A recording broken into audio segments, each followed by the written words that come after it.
እንዴት እንደማደርግ ላካፍላችሁ። ልጆቼ ያሉበት እድሜ በነገራችን ላይ ኃላፊነት ሙሉ ለሙሉ የሚወስዱበት እድሜ ላይ አይደሉም ያሉት። ሶስቱ መንትያ ልጆች ኦልሞስት ወደ 5 ዓመት እየሄዱ ነው፣ እየቀረቡ ነው። ወራቶች ናቸው የሚቀሯቸው። ትንሿ ልጄ ደግሞ 3 ዓመቷን ያዘችው፣ ቀጣዩ ሁለተኛዋ ልጄ ማለት እና በዚህ በ3 ዓመት ጊዜ ውስጥ እና ወደ 5 ዓመት ሊጠጉ የደረሱ ልጆች ይዤ እንደገና ደግሞ አዲሱ ቤቢ መጥቶ የጠዋት እንቅስቃሴን የምመራበት መንገድ ለራሴ ራሱ በጣም ነው ደስ የሚለኝ ማለት ነው። እና በጣም ደስ ይለኛል። በጣም ነው የምወደው።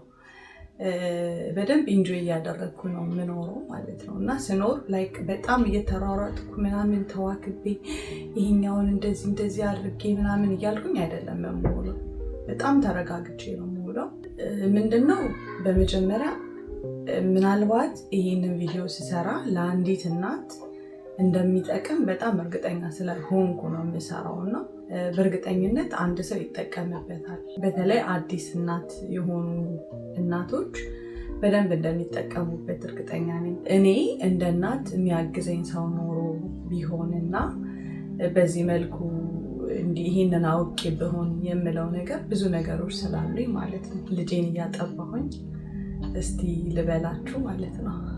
እና ጠዋት ከቤቢ ጋር ያለኝ ግንኙነት ያማረ እና ጥሩ እንዲሆንልኝ የማደርገው የመጀመሪያው ከተነሳው በኋላ ላይክ ልጄ ንጽህናውን ማታ አጣጥቤው ምናምን ስለሚተኛ ብዙ ጊዜ ጠዋት አላጥበውም።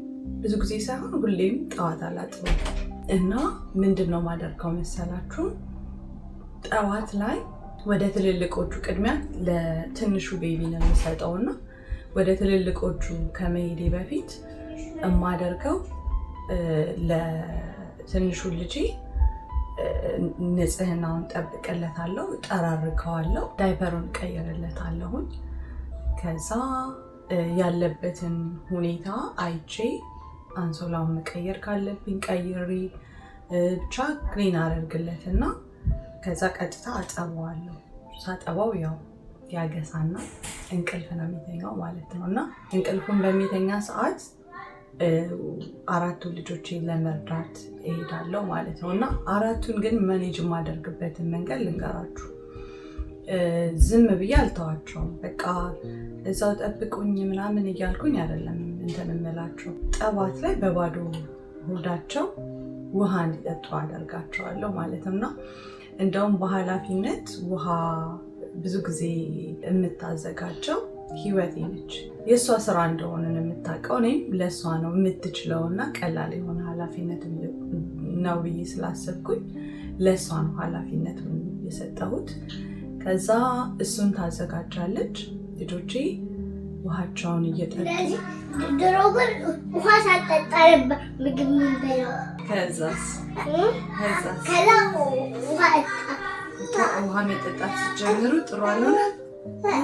እሺ ልጅ አሁን ምን እናድርግ? አንቺ ቤቢን አስተኝታችሁ ትመጫለሽ። እኔ ለቤቢ ማድረግ ያለብኝን ነገር እስካደርግ ድረስ ይጮታሉ፣ የራሳቸውን ነገር ያደርጋሉ እና እየሄዱ እየተጫወቱ ወደ እኔ የሚመጣሉ። ውሃይን ጨርሻለሁ፣ እሷ አልጨረሰችም፣ እኔ ተረኛ ነኝ ምናምን ይላሉ እና ውሃሽን ጨርሽ? እውነት ሙሉ ጠጥተሽ? የኔ ልጅ አላፊ ግን ጨዋታ ብቻ ነው የምታበዛው። ቃጡ ጨዋታ ብቻ ነው የምትጫወተው። አሁን ግን እኔ ስትጨርስ አይታ ቀንታ እየጠጣች ነው። ልቧ ቀና። እሺ አሁን ምን እንደምታደርጊ ልንገርሽ። የመጥፎ ቅናት አይደለም የቀናች። ስለዚህ እሷ የቀናችው የትኛውን ነው? በጎን። እሰይ። በዚህ ሰዓት ነው እኔ ትኩረት ለቤቢ የምሰጠው ማለት ነው።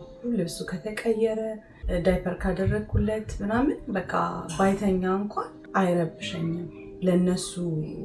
ለነሱ ማድረግ ያለብኝን ነገሮች እስካደርግ ድረስ ምንም አይነት ረብሻ አይኖርም ማለት ነው። ጥሩ ጊዜ ነው የሚኖረኝ እና እነዚህን ነገሮች ሳደርግ እንደ ሀሳብ የምነግራችሁ እንደ ወላጅ በጣም ብዙ ልጆችን በአንድ ጊዜ ቤት ውስጥ ሆኖ ለማሳደግ መሞከር ክብደት ይኖረዋል። እንደ አንዲት እንደወለደች እናት የራሷ የሆርሞን ጫጫታ አለ የሚፈጠርባት የሆነ ራሱን የቻለ እያንዳንዷ ሴት የተለያየ ስሜት አላት እና እሱን አስተናግዶ ልጆች ቴኬር አድርጎ ራስን ጠብቆ እንደገና ደግሞ ለአዲሱ ልጅ የሚገባውን ጡት ሰጥቶ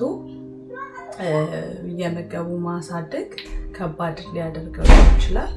ግን እንዳልኳችሁ ከዚህ በፊት የምታደርጉትና ታደርጉ የነበራችሁት እንቅስቃሴ ነው ዋናው ነገር። ትላንትና ያላደረግነውና ትላንት ያልሰራነው ነገር ዛሬ ላይ አያገለግለንም እና ስንኖር እያንዳንዱን ነገር በአግባብና በጥንቃቄ መኖር በደንብ ነው የሚያግዘንና ምንድነው ልጆቼ ላይ ከእግዚአብሔር እርዳታ ቀጥሎ ትላንትና ያደረግኳቸው ነገሮች ዛሬ ራሴን ሲጠቅሙኝ አይቻለሁ። ልጆቼ እንዲያዳምጡ ይፈልጋለሁ፣ እኔ አዳምጣቸዋለሁ። ከዛ ውጪ ትላንትና ማዳምጣቸውና እነሱ ትላንት እንዲያዳምጡኝ ያደረግኩበት መንገድ እኔ እነሱን ማዳመጤ ዛሬ አዲሱ ቤቢ ሲመጣ ነገራቶች ግር እንዳይሉኝ እንዴት አድርጌ ነው ሃንድል ማድረግ ያለብኝ ብዬ እንዳልጨነቅ አግዞኛል። የወላጅ የመረጋጋት ስሜት ልጆቹ ላይ ራሱ የመረጋጋት ሁኔታ እንዲፈጠርባቸው ያደርጋል።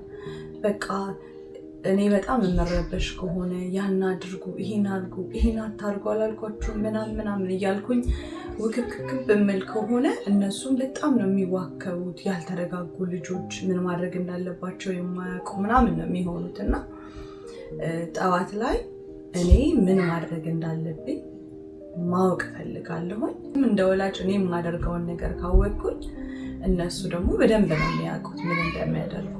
የኛ መረጋጋት ልጆቻችን እንዲረጋጉ ያደርጋቸዋል። ማለት እንደ ሰው ከአቅም በላይ የሆኑ ነገሮች አይፈጠርም ማለት አይደለም።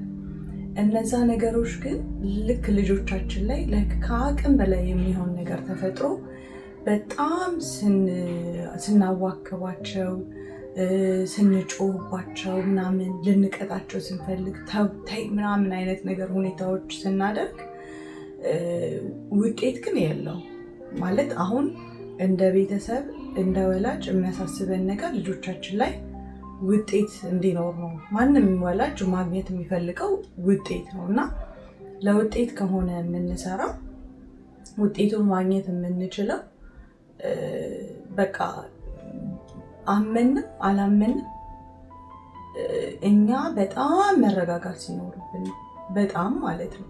ላይክ የምናደርገውን ነገር የምናውቅ ወላጆች ስንሆን ልጆቻችን በቃ የሆነ ነገር እየገባቸው ይሄዳል።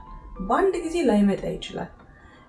እንደ ትልቅ ፋሚሊ ደግሞ ከሁለት በላይ ልጆች ምናምን ያፈራን ቤተሰቦች ደግሞ የተለያየ ባህሪ ያላቸው ልጆች ነው የሚሰጡን እና ያ የተለያየ ባህሪ ያላቸውን ልጆች ኢቭን እንደየአመላቸው ባህሪያቸው ለመቅረጽ የምንችለው በቃ በእርግጠኝነት የምነግራችሁ ራሴን ፕራክቲካሊም ያየሁት ነገር መቅረጽ የሚቻለው በመጀመሪያው እኛ መረጋጋት ስንችል ነው። እኛ መረጋጋት ስንችል እንኳን አይደለም 5 ልጅ ከዛም በላይ ራሱ የሆኑ ልጆችን ማኔጅ ማድረግ እንችላለን። ያ ማለት እንደ እግዚአብሔር የአቅማችንን ነው የሚሰጠን። ግን እንዴት ሆኖ ነው በቃ 5 ልጅ ምናምን ይሄ የልጆቹ ቁጥር ነው የሚመስላቸው ብዙ ሰዎች እና የልጅ ቁጥር መብዛት ምናምን የልጆች ቁጥር ማነስ ምናምን ሁኔታ አይደለም። እኛ ማኔጅ ማድረግ የምንችልበት ሁኔታ አንድና አንድ ነው። እሱ ምንድን ነው? የምናደርገውን በየዕለቱ የምናደርገው እንቅስቃሴያችን ለልጆቹ ለነገ ይጠቅማቸዋል። ለዛሬ ደግሞ ለራሳችን ነው የሚጠቅመን። ላይክ ራሳችንን እንጠቀምበታለን። ልጆቻችን የሚያዳምጡን ከሆነ እኛ እንደ ወላጅ ሰላም እናገኛለን። ልጆቻችን እንዲያዳምጡን የምንፈልግ ከሆነ የግዴታ ልጆቻችንን እኛ ማዳመጥ መቻል አለብን። ጊዜ ሰጥተን ጊዜ ወስደን በደንብ ማዳመጥ መቻል አለብንና የምናዳምጣቸው ከሆነ እነሱ የማያዳምጡን የማይረዱበት ምክንያት የለም። ደስ ብሎን እንድንውል ማድረግ ያሉብን ነገሮች የመጀመሪያው እና የመጨረሻው የወላጅ የተረጋጋ መንፈስና እርጋታ ልጆቻችን የምናዛቸውን ነገር ሁሉ እንዲያከናውኑልን ያደርጋል። ያ ማለት ያው ከፈጣሪ በታች የሚያግዙ ነገሮች እንደ ወላጅ እንደ ሞግዚትነታችን ለልጆቻችን ሞግዚት እንደመሆናችን የሚያግዙ ነገሮች እነዚህ ናቸው ለማለት ነው። በቃ እንግዲህ ቤቢ እውነትም እንዳልኩት ያው ጥሩ እንቅልፍ ተኝቷል። እሱን አስተኛና ደግሞ ከአራቱ ልጆቼ ጋር ጥሩ ቆይታ ደግሞ ይኖረኛል ማለት ነው። መልካም ጊዜ